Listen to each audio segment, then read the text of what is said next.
Ladies and gentlemen, a good day and welcome to STL Q3FY22 earnings conference call. I am Pankaj Dhawan, Head Investor Relations at STL. To take us through the Q3 results and to answer your queries, we have with us Mr. Ankit Agarwal, Managing Director STL, and Mr. Mihir Modi, CFO STL. Please note, all participant lines are in the listen-only mode as of now. There will be an opportunity for you to ask questions after the presentation concludes. Please note that this call is being recorded. You can download a copy of the presentation from our website at www.stl.tech. Before we proceed with the call, I would like to add that some elements of today's presentation may be forward-looking in nature and must be viewed in relation to the risk pertaining to the business. The safe harbor clause indicated in the presentation also applies to this conference call. For opening remarks, I now hand over the call to Mr. Ankit Agarwal. Over to you, Ankit. Thank you, Pankaj. Good day to everyone. Thank you for joining us for our Q3 FY22 earnings conference call. I hope you and your families are safe, especially during this COVID wave, and I wish you all the best for the current year. At a macro level, the overall digital infrastructure industry is well poised for rapid and sustained growth. We see four key themes playing out. Network creators, including governments, are investing heavily in creating the digital infrastructure. 5G, FTTX, and O-RAN are clearly growing at a rapid pace. As a result, demand for optical networking is on a sustained growth path, and hence we're seeing massive fiber deployments across the globe. While in India, a strong fiber deployment is expected to start in FY23 on the back of revival of telco capex and the revamp of BharatNet programs through the PPP mode. We shall talk about each of these in the following slides. Network creators and governments are investing heavily in digital infrastructure, and we can see various instances of the same. Just to quote a few, AT&T is investing in multi-year connectivity with Frontier Communications to massively ramp up its fiber across 25 states. Deutsche Telekom is investing in targeting 2 million FTTH connections in FY22 in the year 22 after adding 1.2 million connections in 2021. The telcos in US are investing to nearly double the fiber footprint between now and 2027. Telefonica in Germany is investing almost 4 billion euro to connect 50% of the population with 5G. Meta, which was erstwhile Facebook, plans to increase its capex to $31.5 billion in 2022, up from $19 billion. And that will have massive investments on the optic fiber and the data center build out as well. Data center investments in India are expected to touch $4.6 billion between now and 2025. On the government side also, various incentives and programs are now being announced. Italy government recently has announced 4 billion euros to connect a further 6.2 million people with fiber and 5G. The big program in the US in terms of the investment of affordable connectivity program is $14.2 billion successor program to the emergency broadband benefit, which will help almost 9 million people afford internet access during the pandemic. And even countries in Africa, like the Rwanda government, has borrowed $100 million from Asian Infrastructure Development Bank to fund broadband and digitize public services. Coming more specifically to the US, in the US, the various federal and state subsidies, including the Rural Digital Opportunity Fund, RDOF, American Rescue Plan Act, and the Infrastructure and Jobs Act, are going to provide $100 billion in federal stimulus for broadband programs over the next 5 to 7 years. As a result of that, the industry will see 5 to 6 times increase in federal stimulus over 2020, and various estimates peg 2022 spending at approximately $24 billion. Combined along with the telecom service provider capex, this is the best capex environment in the US since 2001. These capex investments are powering deployment in 5G, FTTX, as well as O-RAN technologies. 5G is clearly the fastest growing technology in the world today. As per Juniper Research, global revenue from 5G services will exceed 600 billion in just 5 years from now. And in 2021, the revenue from 5G services is already expected to reach $73 billion, an increase of 250% year on year from the $20 billion in 2020. The number of subscriptions is also expected to increase to $2.6 billion, 2.6 billion people by 2026. FTTX is becoming all-pervasive, and fiber is connecting every home, business, small cell, and data center. As we just shared, Italian broadband operators are investing heavily, and they plan to spend $11 billion over the next 10 years and plan to connect nearly 24 million households, up from 13 million households currently. Another example is Altis USA is planning to spend close to $1.8 billion in capex on FTTH. As we see clearly, fiber to the home or building is set to cement its position as a leading fixed broadband technology as well, also in the APAC market. In taking O-RAN forward, we're very excited to share this recent partnership amongst the 5 leading Middle East operators, Etisalat, STC, Zain, Mobile, and Du, which came together to sign an MOU to support the Open RAN deployment. This is a very positive step forward for the Middle East. In Europe, major European telecom operators like Deutsche Telekom, Orange, and others are committed to O-RAN. Recently, Germany announced 300 million euro in funding to develop and test O-RAN technology. Similarly, the UK government has announced new initiatives to accelerate the deployment of O-RAN in the country. In India, Airtel has already committed to O-RAN by supporting a number of innovative and disruptive partners, and we're very excited to be partners to all of these initiatives. Looking at the fiber market, as fiber is the backbone for all of these networks that we've talked about, communication service providers as well as hyperscalers are aggressively investing in fiber for their networks. As per CRU, which is the leading industry body, the OFC demand is expected to reach 634 million fiber kilometers by 2026 from 500 million in 2021. In the year 2022, the OFC demand is set to grow by almost 8.6% to 544 million fiber kilometers. All the global markets are showing healthy demand. Europe and North America in particular, which are key markets for us, are likely to grow at around 6.5 to 6.8% respectively. This is a very, very interesting slide which talks about how the network will be built out over the current decade as well as the next decade.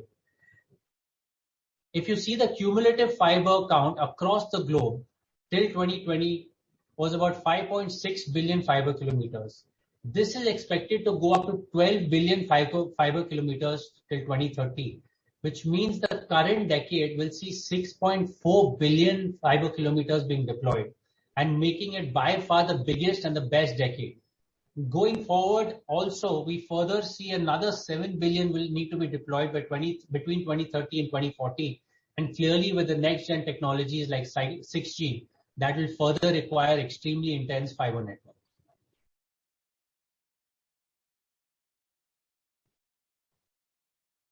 We continue to see a very massive fiber deployment, which is being planned across the globe, including in India.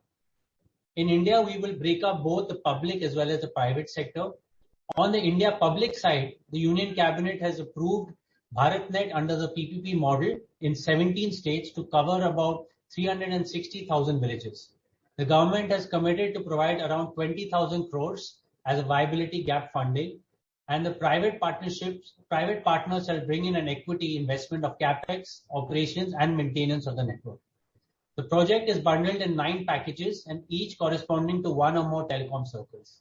The participation in tenders is likely to happen in Q4 22, so in this current quarter, and we expect this to have a tremendous need for deployment of fiber for the coming couple of years.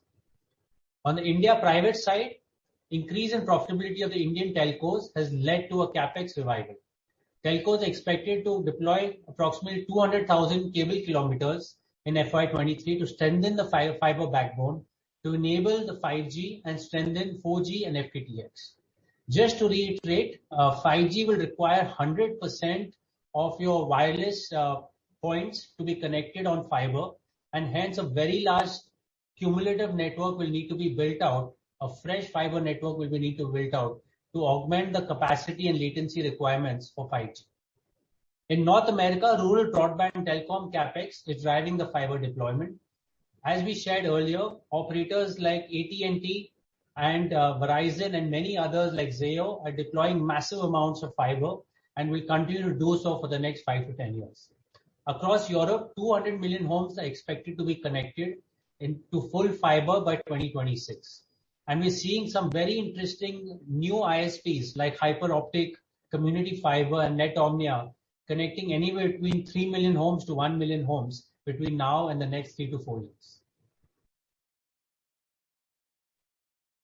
Looking at all of these 4 key themes, we can confidently reiterate that we're in a multi-year network build cycle across the globe. The 3 investment cycles that I touched on, 5G, FTTX, and citizen network build out by the governments have coincided, and they're expected to continue for the next 7 to 10 year time frame.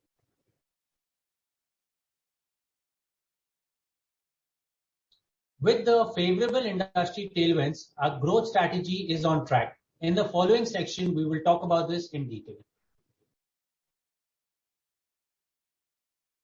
As discussed earlier, we have 3 focus levers for growth. First, grow the optical business. Second, globalize system integration and scale up further in India. And 3, build a strong wireless solutions business. As you would recall, we had grown our total addressable market to $40 billion. And each of our 3 growth levers that I touched on were aimed at increasing our market share in this 40 billion TAM. And this is delivering the desired results. While the optical interconnect and UK services have reached the commercial orders and execution stage, in the wireless business, we have already reached the pilot order stage, and we soon believe we will start building orders for field trials and larger deployments on the wireless side. Let's talk in detail about each of these developments. On the optical networking business, we have secured orders close to 300 crores in Q3 from the North American market. This is extremely exciting as we're well positioned for growth in this market. As communicated earlier, we are also investing in a fiber cable facility, a state-of-the-art fiber cable facility in South Carolina, which shall commence operations by Q2 FY23. As the manufacturing facility becomes operational, it shall help us get access to tier 1 telecom operators in the region. And so we're further well positioned to grow our presence in the North American region and grow our revenues accordingly. In this quarter, we have also won multi-year orders worth about 700 crores for our proprietary Opticon offering. These new orders further validate our strategy of the Opticon solution. If you look at this slide, very proud to share, as you can see on the left side, the Opticon solution and optical interconnect is actually run completely by women. And this is something that we're very proud of in this state-of-the-art facility in India. Some of the product portfolio and solutions you can see on the right-hand side in terms of some of our connectorized systems as well as our drop cables and our terminals, which provide extremely fast and efficient end-to-end solutions for service providers to connect homes at a rapid pace and at a very low cost.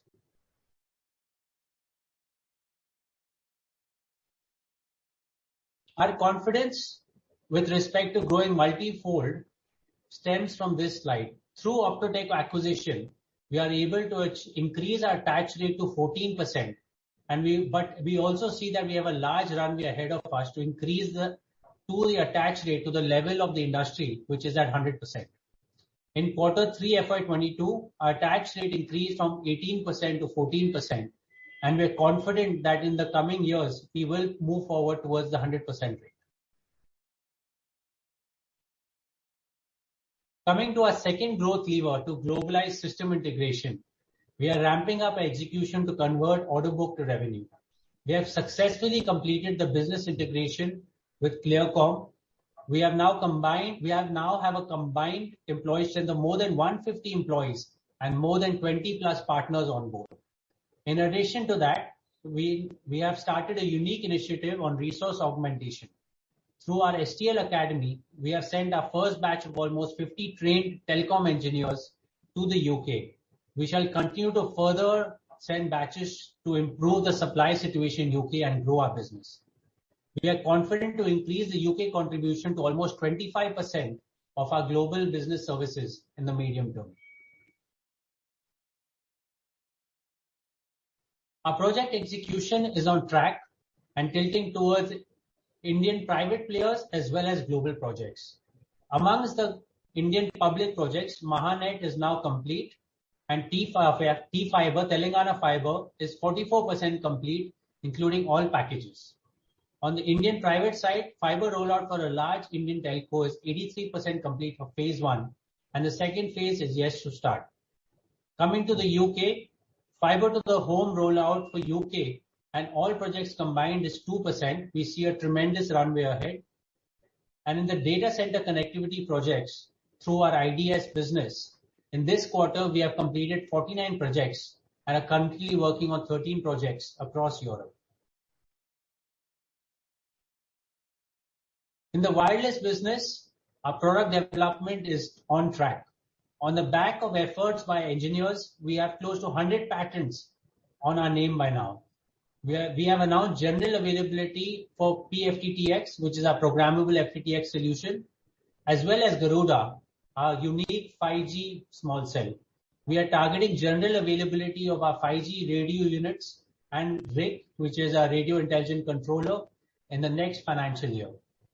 In terms of customer engagements on the wireless side, we continue to engage with our customers globally. We have secured pilot orders for Garuda for 5G networks.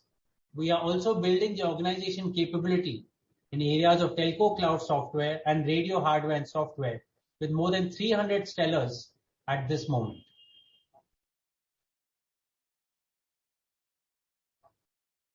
I'm very excited to say that the new leadership at the helm of each of our businesses have turbocharged the strategy execution. These leaders are industry veterans who have built multi-million-dollar businesses in the past, nurtured customer relationships, and behold an exciting vision of the future.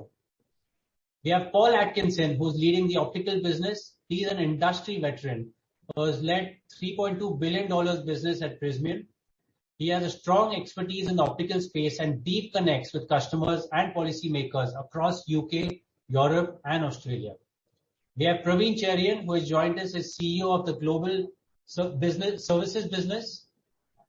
In the past, he has delivered close to $600 million of services revenue and built and led 7,000 strong delivery organization.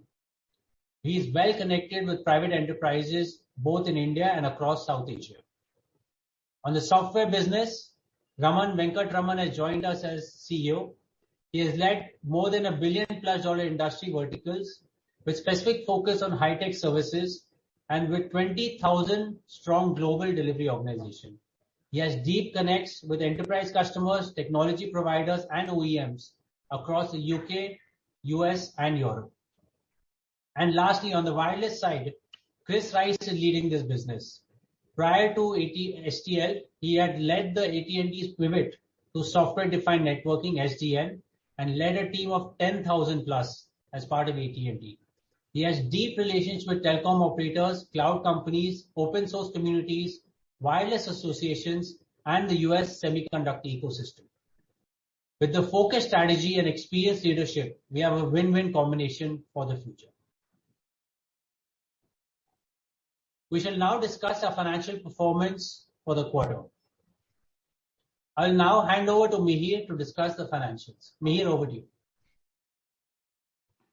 Hello, good day everybody. I'll take you through the financials as we've been doing earlier as well. So if we can move to the next chart. Starting with the order book, our order book is growing on a quarter-on-quarter basis. Order book for this quarter ending December FY22 stands at 117 billion. The spread between the remaining 3 months next fiscal and beyond is approximately 13 billion, 43 billion, and 61 billion. As you see, pretty much the proportions that we see short-term versus the beyond years as we've always seen. Our order book is also now very well diversified across our customer segments. We also have a significant O&M order book, which is at 21%, which shall start to yield revenues from FY23 onwards. The revenue mix is shifting to customer segments by design and geographies of our choice. As we increase our share in the telco segment, in terms of geography, clearly we're increasing our share in EMEA and North America markets, for absolutely as per the focus that we have on those markets. In terms of notable wins, I would like to share that we've won multi-million-dollar deals, multi-year contracts with large telcos in Europe as well. We've also won new orders in the North American market for the OFC business, the optical fiber cable business. We've won a new order in the FTTH mantra area in the UK market. And last but not the least, we've won a pilot order for Garuda, our small cell for the 5G networks. So while this quarter we have reported a negative 35 crore EBITDA, 0.35 billion, our revenue mix to start with, I'll come back to the EBITDA, but our revenue mix continues to have a sustainable momentum. There have been one-time impacts on the revenue as well as on EBITDA, but if we adjust for that, we have a fairly stable revenue with growth over last year. There's some slight softening that we saw in our services business, and I'm happy to talk about that as we go into the Q&A. But overall, we have growth versus previous year, and we expect the Q1Q growth to continue even next quarter onwards and thereabout further ahead. On the EBITDA side, while our notes did mention some one-time provision, so therefore the EBITDA this quarter is not representative of the underlying business performance of this quarter. After adjusting for the EBITDA, there has been slight softening there as well on primarily because of two reasons. One is the system integration or the services business project mix, the contract mix that we've executed by choice this time. And the second is we've made some investments as we expand our services business in the European market, UK in particular, to start with. What I'd be happy to get into the details of this further as we get into the Q&A section. Before that, I will finish the rest of the presentation. So this is the abridged version of our reported financials, 13.56 billion rupees of revenue at a reported EBITDA, mind you again, because of the provisions, a negative EBITDA. Our depreciation has come a little high at 0.9. This is largely on account of the purchase price allocation and a 12-month depreciation cumulatively that we took for the purchase price allocation that we did for our acquisition that we made about a year back. So it'll come back to normalized levels to what we saw pretty much similar to Q2 of this year. Our last but not the least, our net debt is stable. I'd want to say compared to a Q2 level, I'd like to say that as we are keenly focused on our FY23 end objective of getting to a net debt to EBITDA ratio, net debt to equity ratio of 0.5. We are mindful of the need to invest as well, and we will balance that out. Having said that, objective remains at a net debt to equity ratio of 0.5 by the last quarter of FY23. So overall, we are committed to deliver our financial objectives that we've set for ourselves and shared with you all, a run rate of 100 billion rupees per annum by the Q4 of next fiscal, net debt to equity ratio of under 5 and an ROCE of more than 20%. Let's go to the next one. I think there's the business opportunity, and then there is a financial translation of that. But what's equally important for us is our focus on the environment, sustainability, etc. We have announced our commitment to become a carbon neutral company by 2030. Recently at the COP26 summit, nations discussed the importance of the urgent climate action, and everyone is committed to reducing emissions and limiting the annual temperature rise to 1.5 degrees. According to the estimates, the internet and such supporting network components account for 3.5 to 4% of global greenhouse emissions. And as a global technology company, STL we aim towards creating digital networks that are green and sustainable. So we will continue to aggressively invest in becoming a carbon neutral company through these various energy efficiency initiatives. I think we've committed ourselves to a net zero emission by 2030.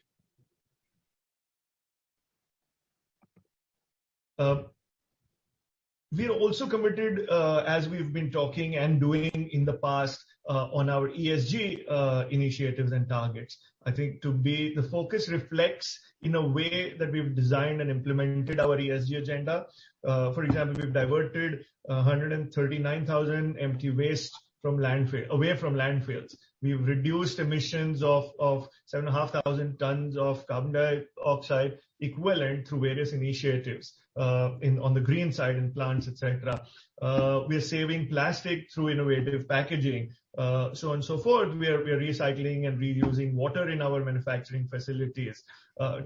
Till now, we have impacted 2 million plus lives and have won 70 ESG awards, including 15 global awards in that category. So overall, our focus remains to be a socially responsible corporate citizen. Our purpose remains to impact lives through not just our core business, but through the various other initiatives in sustainability and ESG in general space. In summary, I think our growth strategy has started to deliver results. I think we have now started to accelerate and as Ankit also called, turbocharge the strategy execution with the new leadership team that is at the helm. The optical networking business is continuing to become stronger through our presence in the US market, and particularly within that, the optical interconnect business that we are focusing on, and we continue to win large orders around the world, including US and Europe. In the services business, we are ramping up capabilities for execution in the UK. We've already spoken about some big order wins there in the global business services space, particularly in the UK, and you will see some of that capability building impact even this quarter in our margins, because we certainly want to make sure that we invest enough to be able to address the great opportunities that lie ahead of us in the industry in this space as well.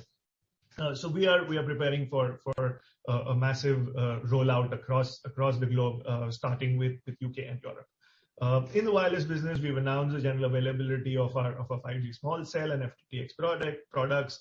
The 5G macro radio unit and RIC shall be ready soon enough by the next fiscal. So overall, I think all our strategy turning out and panning out in the right way. Execution has started to take effect. Business are panning out pretty much in line with what we have been expecting and forecasting, and we do expect that our quarter-on-quarter growth will continue from next quarter onwards. And we remain committed to our FY23 targets that we have shared with all of you. So with this, I think, so we come to the end of our opening commentary, and we can move to the Q&A now. Yeah, Thanks, Mihir. So, ladies and gentlemen, if you wish to ask question, please raise your hand and we'll take your question one by one. The first question is from the line of Pranav Kshatriya. Pranav, you can ask your question. Thanks for the opportunity. My first question is regarding this, the provisions, what you talked about. What exactly is the, this provision in the top line, and, what are the provisions which are coming in the cost line? If you can just elaborate that, that will be useful.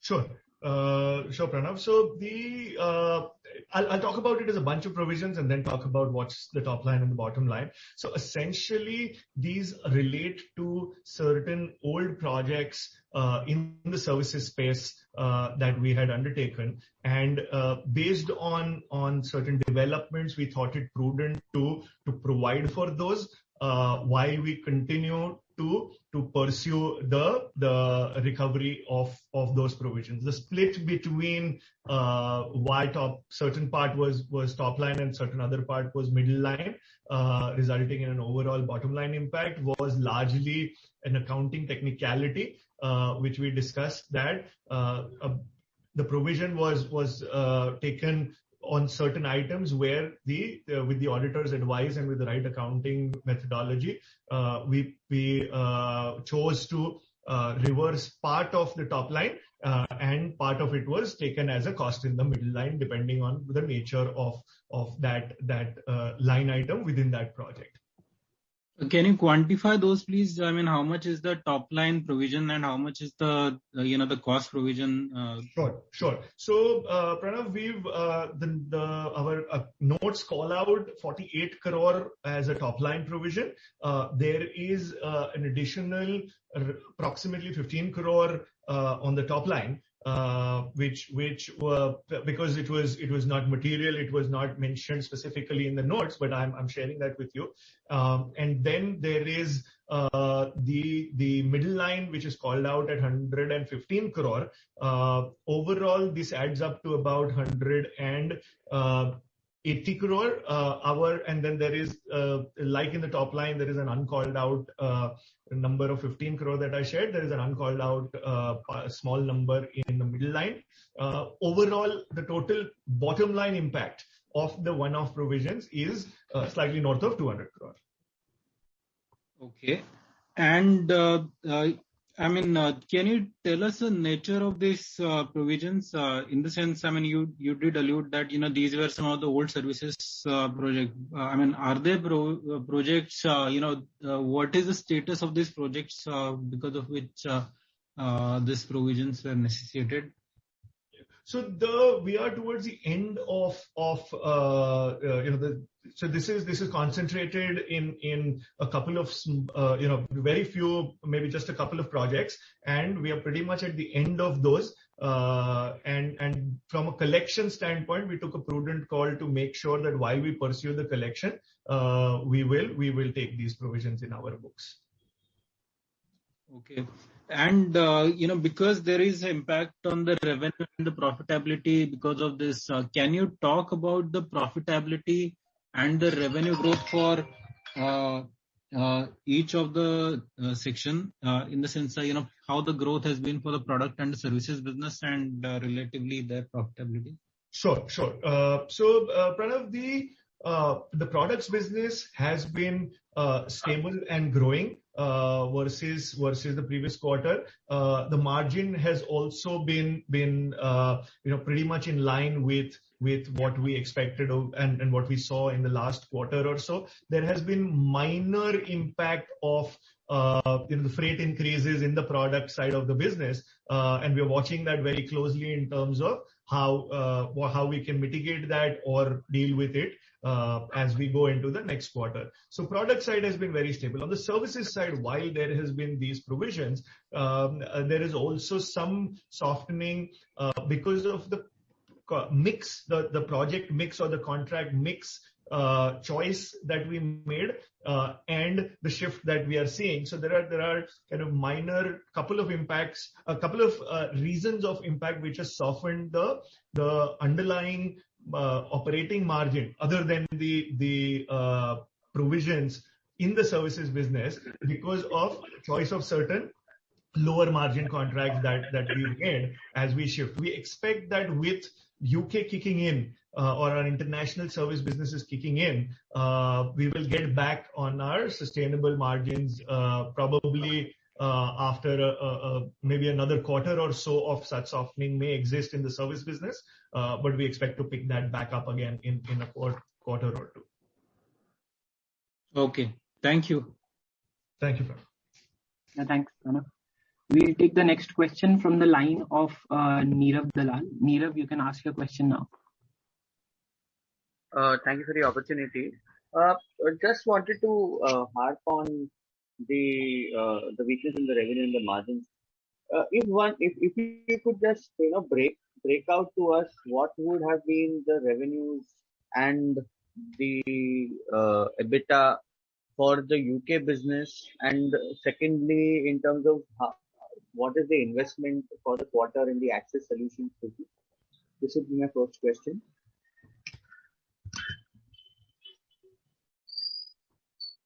Sure. So, Nirav, the UK business is currently a small part of our total revenue. So it's relatively small yet. It is picking up slowly. Having said that, there are obviously we've built capabilities upfront, and therefore the margin on the UK business would obviously be negative, and that's the softening that is affecting the whole services business that I spoke about. Relating to Access Solutions, we have spent approximately 35 to 40 crore on the Access Solutions business this quarter. So the Access Solution, I guess, remains the investment in the Access Solutions remains flattish, right? Over the last, say, 3 to 4 quarters, I believe we've been investing about 35 to 40 crores.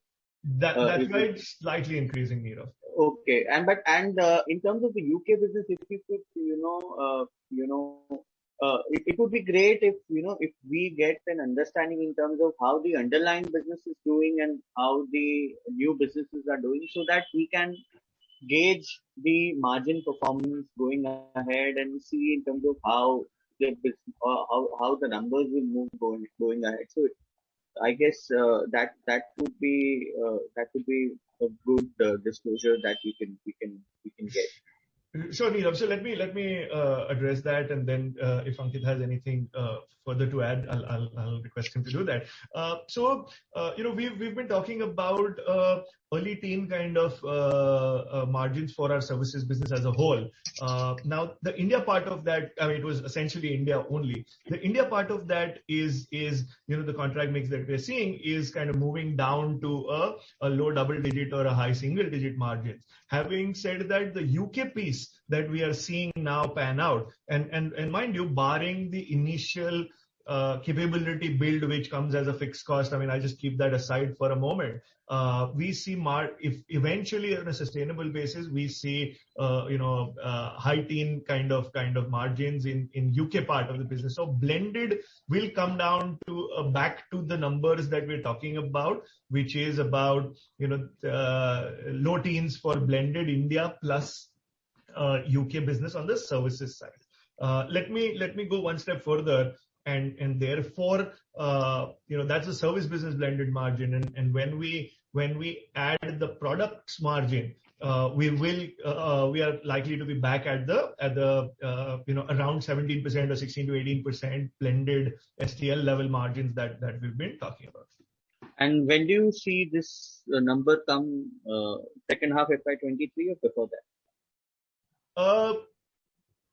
Hopefully before that, but let's assume second half FY23 for now. Don't want to overcommit. I just add one thing that's also happening here, when it's very interesting in the UK part. It's also now more and more similar customers where we are providing cable, interconnect, as well as the services. So that's becoming a very, very interesting both relationship and partnership with some of these. So as we scale up, we're already pretty strong on the first two. And as we scale up our services presence in the UK, I think it'll be very interesting that more and more of our both Opticon as well as services offering will be going to the same customers as an end-to-end.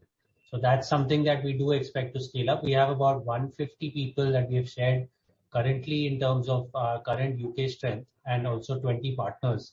So that will, there's certainly no shortage of demand and say interest from the customers. It's more how fast we can scale up, bring the training and capability to the market, and then execute on those orders. Just one last question in terms of the international business. If you see the international business, for the quarter, the share of revenues has come down to about 51%. We were at about 58, 56 in the last couple of quarters. So we've seen a 15% decline in revenues in the international business. What would you ascribe this to, and then how should one then look at this in the coming quarters? So it's a prioritization at this stage in terms of the choices of certain contracts that we've made, and that's the reason for it. If I look at our order book and the mix of international in the order book, that continues to improve as well. So I don't take this quarter as representative of the underlying trend that we see increasing international mix in the revenue mix. Yeah, pretty, I would say very confident of this focused approach we've talked of, particularly Europe and North America, that we will continue to build on, and also with the manufacturing sites coming up in both US and UK over the next 6 months. I think that will further accelerate our growth in those markets. Great. Thank you for the opportunity. Thank you, Nirav. Thanks, Nirav. We'll take the next question from the line of Mr. Mukul Garg. Mukul, you can ask your question now. Hey, thanks. Mihir, just wanted to start with, if you can go to slide 27, you have bar charts about revenue and EBITDA X of provision. Can you just help us with the numbers which this bar refer to? The light green one. Sure. Light blue one. Yeah. So I'll break this down into two parts. One is what is called out in the notes to our financials that were published, and then there are some smaller amounts which were not material to call out, but I will share that with you. So what is called out on the left side revenue bar was about 48 crore of one time on the revenue side, and there is another roughly 15 crore that was not specifically called out, but I'm sharing that with you. On the EBITDA side, there is rather let me call it the middle line. There was 115 crore that was called out. So if I add the 115 crore that was called out, the 48 that was called out, plus the 15 that I mentioned, that's about 180 crore, and therefore there is another amount which is not called out on the middle line, roughly adding up to north of 200 crore of EBITDA hit overall. Right. So just to kind of revisit that, you are trying to say that your revenue during Q3 X of provision were 18 crore, and your EBITDA was 128 crore. Is that the right way to look at it? Those are representative numbers of the non-provision numbers. Yes. Right. So first, on the margin side, your margin X of the provision this quarter was 9%. Yeah. That's like a steep dip from what was there last quarter at 17. While we understand there was impact of the services business mix change, can you just help us walk us through the margin delta during the quarter? Sure. So, Mukul, if I do the numbers with you, the margin comes to around 12%. So if I adjust 200 crore from the 35, that's about 165 on a 1400 odd is 12%. But more directionally, let me share with you. I think we can tie out the numbers one-on-one later on. But there have been two large drivers of the margin softening. I think one is some new investments, not new investments, but the investments that we have to make ahead of time in our services business, and a little bit in the software business that we've added people. and that is driving roughly 2%, 2 to 2.5% of our margin dilution versus last quarter. And then there is an impact of the contract mix choices that we made, because of which also the revenue has been lower, if you notice, compared to last quarter. Again, on the services side, and we've lost some EBITDA, again, a couple of percentage points on account of that. So that's broadly the bridge from what I call the roughly 12% to 17% bridge. Sure.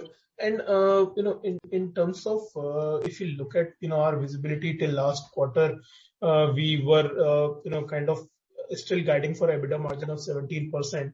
While I understand there would be some intra-quarter contract mix choices, but the investment visibility would be quite high by the end of last quarter, 3 months back. Yeah. So what really led to the meaningful delta in profitability during last few months? So Mukul, what I'd say is that we've always said that our sustainable margin is in that range of around 17%, right? We've always said that we may make our R&D investments may move up 1%, 2%, and therefore we've never guided on a quarter-to-quarter basis. You'd appreciate that. So I maintain that our quote-unquote guidance that we speak about, which is very clear about FY23 last quarter, remains. Our expectation of the sustainable EBITDA margin absolutely remains. I'd humbly submit that there will be quarter-on-quarter movements that specifically because we're not guiding quarters, we may not talk about it in detail to the last rupee. But I want to reiterate, I think the underlying business remains healthy. We are committed to the FY23 numbers. We are running to achieve it, and we expect that we will. And also to iterate, I think on the connectivity business, the optic business, I think as we continue to sell both the cables and the interconnect as solutions, we actually are pretty confident of our margins. And as we've been sharing earlier, the interconnect margins are actually even better than the cables. So that's something that we're confident of. The run rate of the interconnect that we showed on another slide, that's really moving quite well quarter on quarter. And more of our long-term contracts with the customers will be of the cable and interconnect together. So that's one part that gives us comfort and confidence. And I think the second part is as we make these two pivots, we're doing it consciously, one from the government sector to private sector in India. And second is a pivot from just India to India and UK. And so as we shared, as we stabilize our operations in UK, we do expect healthy margins from that business as well. Again, as I repeat, for UK, the constraint on services is not order book, it's constrained by execution, speed and capability, which we are ramping up with every month. Sure. The other question was on the provision. I just want to understand it a bit better. The press release mentioned that there were two items which were final settlement with the customer.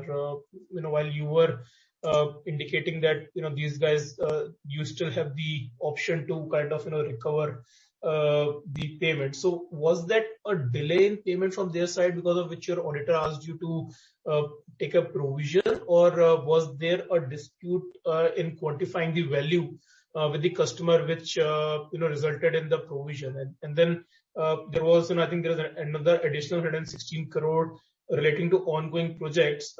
Are these the final value of what is the exposure which is there with the customer outstanding right now, or do you think there might be some pending payment where there might be some further provision which might come up? So I'll split. I think you asked two different questions, and I'll try and address both. I think one is the provisions that we've taken are largely on account of being prudent based on the time. These are older projects, and therefore we've reached certain parts are relating to our engagement and the developments in that regard, and therefore we've taken the provision to be on the prudent side. If it were a final amount that was not collectible, we would have written it off. This is not a write-off. This is a provision to be on the prudent side. So that's something that I want to share with you. The second is from an ongoing basis. So if you see also the note, there is a certain 3-month number, and then there is a certain 9-month number on one of the items. So these smaller numbers, every company, including us, we make those assessments and we keep taking provisions as we go along. This time the number was large, and therefore we felt it appropriate to call it out. Based on what we see today, we do not expect such significant provisions as far as we can see. You'll appreciate, and I want to be completely candid here, you will appreciate that it's impossible to guarantee 100%, but I'm very, very confident that based on our assessment, we don't expect any major such items, at least as far as I can see today. Sure, thanks. And if I may just ask one more question on the geographical revenue, breakup this quarter. Here you highlighted that there was some prioritization of business which resulted in international revenue share coming down. Was that more about the timelines in India-based orders, or was there you are trying to shift away from some particular global region and resulted in this? If you can just help us understand what that meant. Sure. No, I think the answer was in your question. I think it was a timing issue, and therefore, the delivery schedule, etc. We kind of managed it that way, and that's the reason this time the India number was slightly higher. I think structurally, and that is represented in our open order book change as well. We are clearly increasing the percentage of our non-India.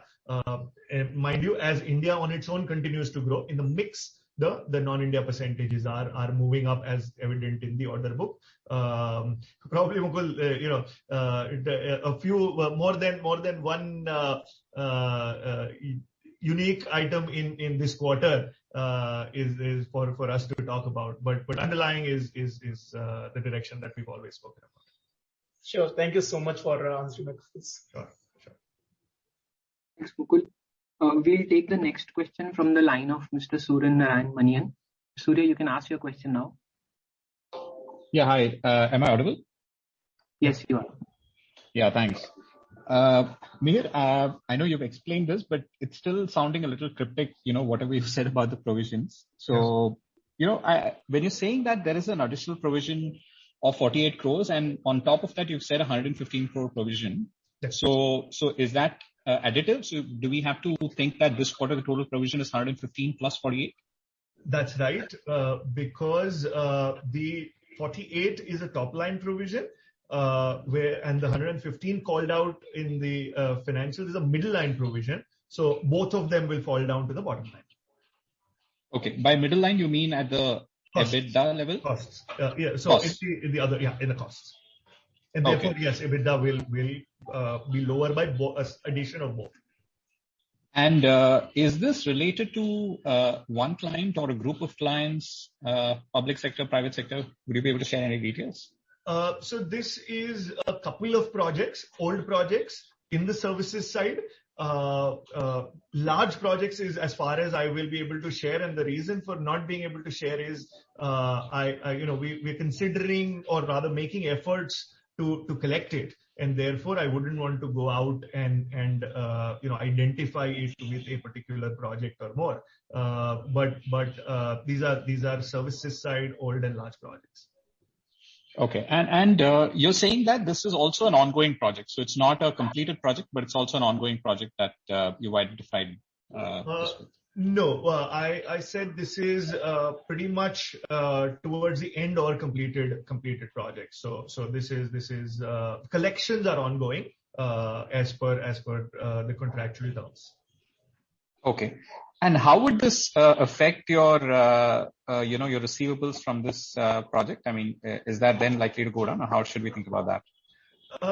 Look, so I think the way I see it is that this is a risk assessment which I, as a finance head, found it prudent to factor it into the P&L. While the teams will continue to make efforts to collect it, so therefore my receivables remain there. I've just provided that if something part of it does not come or whole of it does not come, whole of the provided amount does not come, then we are protected and there is no surprise at a certain point in time.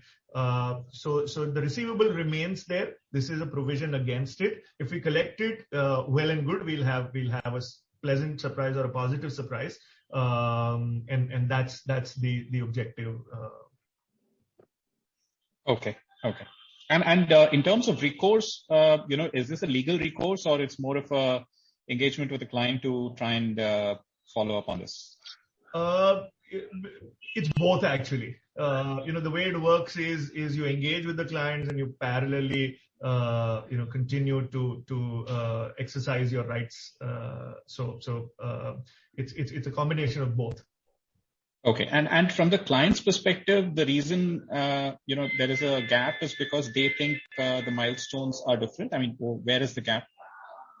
Yeah, so it boils down to, I mean, I'll conceptually share with you, it boils down to interpretation of certain clauses, of how the contract is built.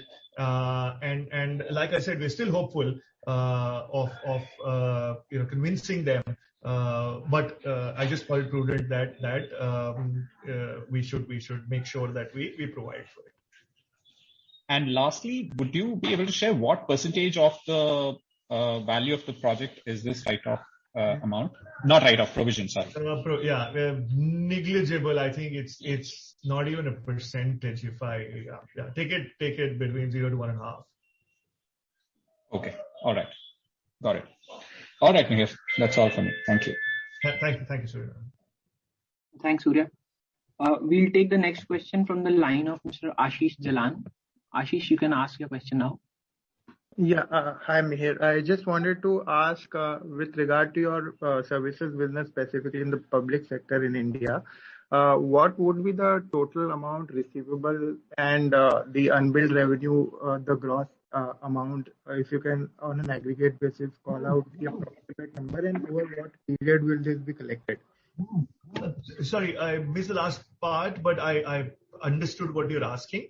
Yeah. The unbilled amount has come down over the last couple of quarters. Right now, it stands at approximately about 900 crore. That's the approximate range in which that amount is sitting. We don't, from a receivable standpoint, we don't really call out the public versus private. But it is a well balanced number across public and private on the receivable side that you would have seen at the end of September balance sheet, and that you will see at the end of March as well.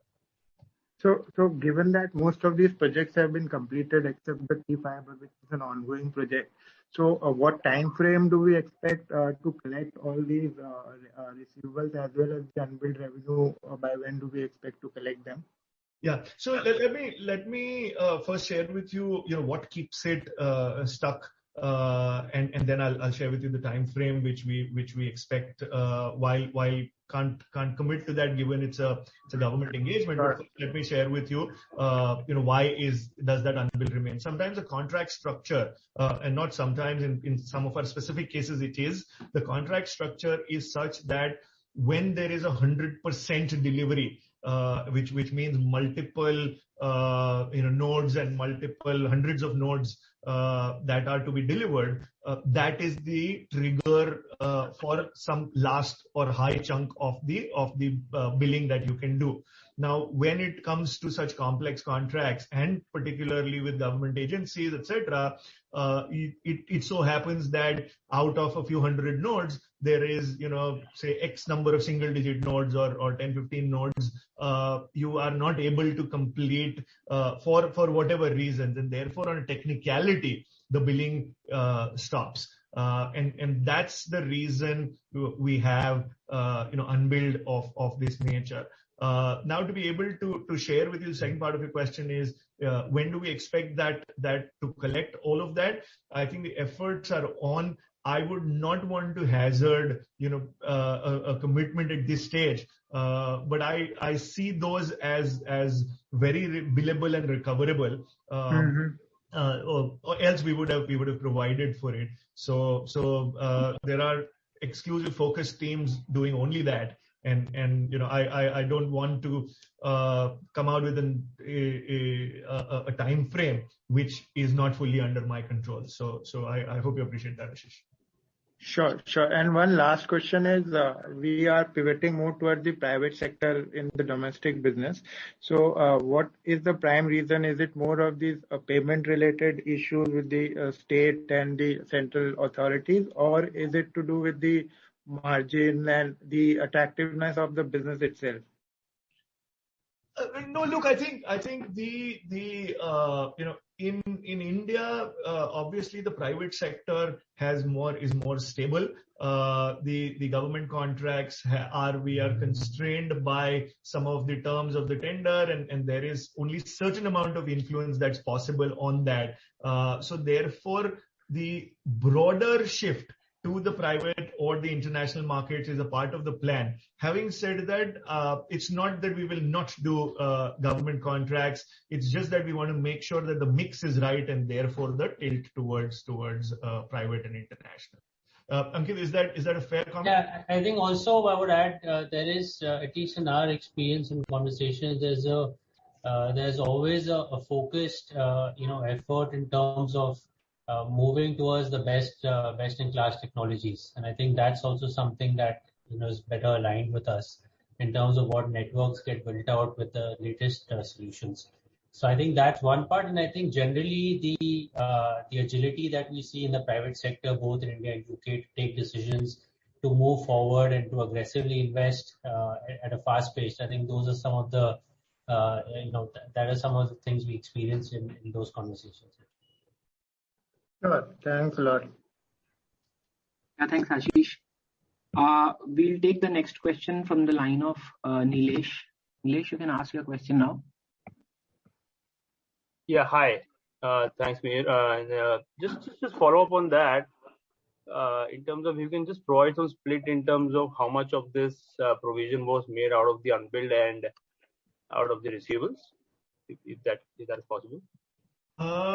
No, so we've not looked at it that way, Nilesh. I think billed or not billed is not really the criteria. It's just overall our ability, or rather the risk that we perceive on certain couple of these is how we've taken the provision. Like I said, we've not written off, so also there is no mapping of those lines.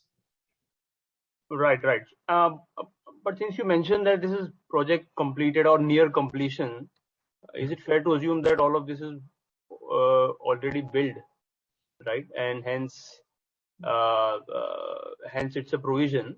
Where I'm just confused to get clarity as to how the revenue item got reversed. So potentially it was unbilled and hence reversed. Is that the understanding correct, or am I missing something? Yes, accounting wise, that does play a role in that as well. So your interpretation is correct, Nilesh. Understood. Got it. That's clear. And second thing is on the receivables. Could you you highlighted unbilled today, now it's approximately 900 crores. Would you be able to share the receivable number? So because we don't publish the balance sheet at the end of this quarter, but let me just give you a color on it. It's pretty much it's slightly improved or to flattish in compared to our September end numbers that we published. Understood. Right. And just one last thing, are there any other projects, clients which you are reviewing on similar lines, just to get a sense of, how much is old, new, how much is, and similar kind of, anything else which is there under pipeline which potentially can slip, or is this done? Just some color on this whole exercise which you're doing. That'll be helpful. So we've reviewed this as we do pretty regularly, and at this stage, based on this review and the numbers that we've taken, I do not foresee any large need for provisions based on our risk assessment. So, in fact, let me add very quickly in the same breath that even within this, we've not written it off, and it's a conscious effort by the team to make sure that this is not lost yet. So to answer your question in simple words, as far as I can see, very confident. I don't see any further such numbers coming up. Right. And sir, sorry, one more thing. On your, you mentioned about that goodwill purchase price allocation restatement of where the goodwill has declined, and which has gone into, the differential amount has gone into the residual hard tangible assets or something, which is why the depreciation going up. Is that what you were saying? Is that right understanding? No. So the assets were held, without getting allocated line by line, and therefore depreciation could not be charged on it.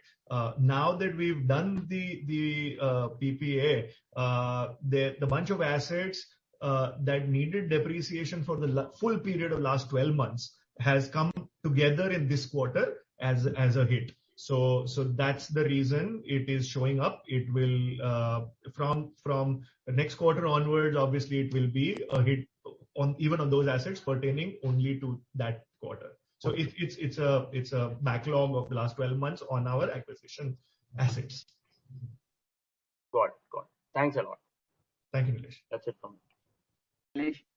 We'll take the next question from the line of Tejas Sheth. Tejas, you can ask your question now. Good afternoon. On the opening remarks, you mentioned that the India service business would be highest single-digit margin business, and then we have these issues pertaining to recoveries. Why do such kind of business only? Going ahead as well, considering that the margin profile is low, and then we have a lot of capital and bandwidth allocation. And then there's a huge recovery issue in this public service business. Just your thoughts on that. So let me again go first, and then Ankit will request you to chip in if you have anything to add. So Tejas, I think these are the recovery issues. I'll put them in two categories. I think one is like we've shared in the past, there are contract structure issues because of which some of the recoveries tend to be delayed. I think we have started to fix that in our future contracts and future tenders. And wherever the tender is not favorable, we've refrained from bidding on those. That also ties up with the conscious shift towards the private and international businesses. So that's the way we see it. Saying it's not a 0-1 game. It's not binary that we see it. There are projects which do not have the pain, and that is what we want to focus on. Having said that, what we see as provisions in this quarter, like I was mentioning to one of the earlier questions, it's approximately 1.5, about 1%, I would say, of the project value. And therefore, I wouldn't call it unrecoverable, even assuming, let's say, it does not come. I would not want to paint the picture. So I appreciate your question saying, look, it's a difficult business. It's low, high single digit to 10% kind of range. But we want to be careful in what we do. And not call it a binary, not make it a binary decision. No, my question was on the product side, you have so much of opportunity which you highlight during your presentation.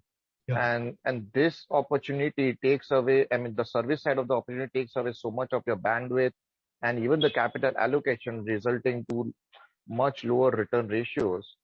Wouldn't it be prudent to focus on the much more product and lucrative side of the industry, rather than going towards this side? Yeah, so I think Tejas, I think it's something that the way we think about it, there's two, three elements to it.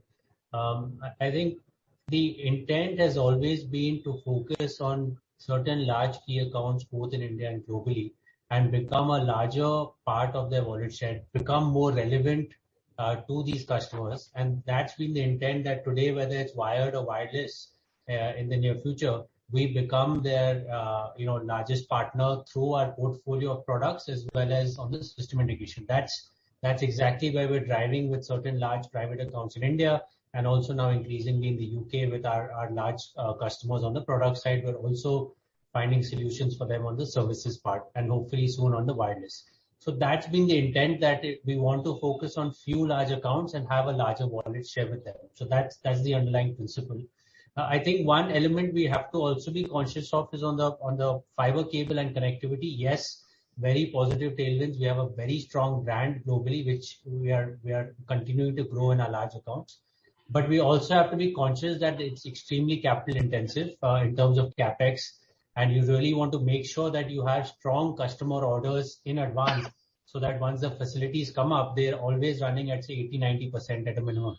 So that's something that we continue to evaluate. We have already announced investment of almost 9 million fiber kilometers additional cable, which will take us to probably top 3 in global leadership. So we're not reducing our investments on the cable side. On top of that, optical interconnect continues to grow. We believe that with our learnings, certainly in the last 4-5 years of the services, we are making these two conscious pivots, one on the private sector in India. And again, on private sector, we're looking at the full stack of wire today and also wireless probably in the future, as well as then we look at the UK market, where there is both strong profitability, and our focus is on building a strong execution. So that's the current thought process. I fully respect your views, and we will continue to evaluate this shift that we're doing. Okay. On the 10,000 crore of revenue guidance, how much you see coming from service side? So we see approximately between 35 and 40% to come from services, and very little from about, so we've spoken about 5% from our wireless business, access solutions, and the largest chunk clearly from the products business. Yes. Okay. And just Mir, on your comment of this 1% of the project value, so 115 crores plus additional 20 crores at the EBITDA level, so 135 crores, and typically we make 11% margin, so that would be broadly 11 around 1300 crore worth of projects where this value write-off would be, right? If seen in that way. These are some of these are old projects which cumulative over the last few years. Okay, we got it. Yeah, thanks a lot. Thank you, Tejas. Tejas. Ladies and gentlemen, due to paucity of time, we'll only take a couple of more questions. So the next question we'll take from the line of Mr. Sunny Gosar. Sunny, you can ask your question now. Thanks for taking my question. I would like to understand, basically, when we are guiding about 10,000 crores exit run rate for FY23, basically on an annualized basis, we may look at about, say, 7,500 to 8,000 crores, around that number of top line. But if we look at the order book for FY23, basically the order book spread in terms of the current order book is only about 4,300 crores. So if you can help me understand, basically, is there any part of the revenue which comes or gets booked outside of the order book? What is generally the quarterly run rate for that kind of a revenue? And what gives us the visibility incrementally to be confident about this 3,000, 4,000 crores of incremental revenue over the current order book for FY23? Sure. I So take the last part, maybe, and then yeah, get sure. at the split. So Sunny, good question. I think certainly from an order book perspective and then order book to billing, we are continuing to see one at a macro level that we shared of very large investments by our current customer base across India, Europe, and US, which are our focus markets. So we're continuing to see very strong demand both on our products as well as I shared, increasingly on our services. We've also, as I said, we've been investing heavily on building our wireless portfolio. We have a team of almost 300. So we continue to believe that as we move from lab trial to field trial and then to large scale deployment, that should also start generating our top line for us. So I think from the market perspective, we certainly see an acceleration. We've continued to build very strong teams both at CEO level and at regional levels on sales and technical. And that gives us a lot of comfort that there are some strong, essentially bids that are coming up, other tenders that are coming up, which we will be able to continue to bid and win and continue to grow, use that new order books to also execute and build the revenue. So that's the macro thought process. And one element of that is also our product portfolio, which we've clearly seen very positive response from the markets. And that gives us also confidence that our right to win is as strong as it's ever been. Thanks, Ankit. So to specifically address, Sunny, your question on the numbers. So let me share with you. Number one is that where we stand today vis-a-vis FY23. As we get closer, we will keep building our order book as we get closer. So that's point one. But a broader point is that pretty much every quarter we have anything between 15, sometimes 20, sometimes even higher than that, what we call as book and bill revenues, which means the order comes in that quarter and we execute it and therefore book the revenues in that quarter itself. Therefore, before I go to FY23, if you look at Q4 of FY22, we expect obviously a certain book and bill in that quarter also, and therefore there will be two impacts on the FY23 number if I have to share. One, as we get closer into the year, we will have a little more order book built, and as we go quarter on quarter, we will keep building the order book. And from the start of any quarter, we will have pretty much about 15 to 20% roughly, sometimes higher, proportion of our revenues coming from book and bill. So that's the comfort that we are deriving in addition to what Ankit said in terms of just the market being what it is. Right, thanks. And I have my second question is around the margin bit. So basically, we also read about optic fiber prices strengthening, and we being fully integrated. Do you see that benefiting our product margins going forward? And basically, your guidance of say 17 to 18% odd margins for H2 FY23, do they factor in any improvement driven by the optic fiber price improvement, or this is assuming status quo optic fiber prices? So I think market, I would say that yes, we do see that market is firm and positive.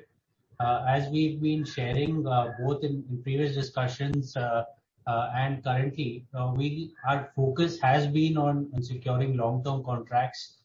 A large portion of how we sell our fiber is through cable, and now through cable and interconnect together as a solution, ultimately leading to savings on cost per home pass for our customers. So that's been the go-to market strategy for us, and it's been successful. Certainly in the last quarter, as we shared, almost 700 crores of orders in such kind of solutions.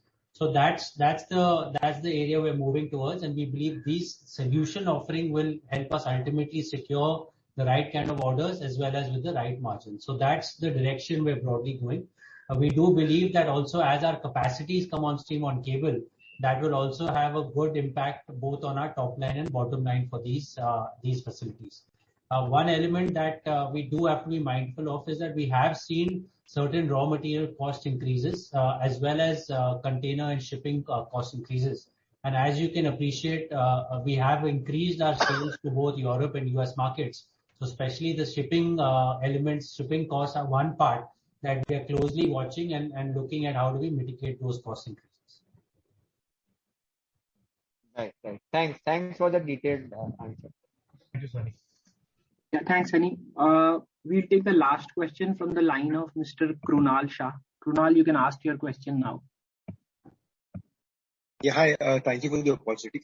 A question on the fiber side. How are you seeing the prices move post the China mobile tender on the fiber and cable side? That is one. Secondly, I would like to know the quarterly volumes for fiber and cable in Q3. Sure. So basically, what I would like to say at a macro level is, China is very categorically talked about being global leader in 5G and also 6G. As a result of which, they have rapidly deployed 5G, close to probably north of 400 million subscribers already, and 1.2 million base stations just for 5G, which they want to almost triple by 2025. So we believe this will be a sustained investment in China by all the three large operators towards 5G, and linked to that then the fiber optic investment. So I think that's a positive sign from the market side. And as we've said, we also see positive demand in Europe, US, and of course with BharatNet and other opportunities with like 5G. We also think that the Indian market should start growing from here. Linked to all of this, we have seen prices firm up. I don't think they are going to grow meaningfully higher like we saw in certain periods in the past. We are, as I said, much more rather than looking at the monthly price shifts, etc. We are much more consciously looking at our solutions to our customers, and that's something that we are very confident of. And through that, our margin improvements should happen. In terms of volumes, Mihir, if you want to share that. Sorry, the voice went away when the volume question was asked. Kunal, can I request you to repeat that part, please? Yeah, just wanted to know the quarterly volume run rate for fiber. So for the fiber business, for the fiber, we are at a volume capacity utilization of about 75 to 80%, and on the cable side, we are close to 8 million.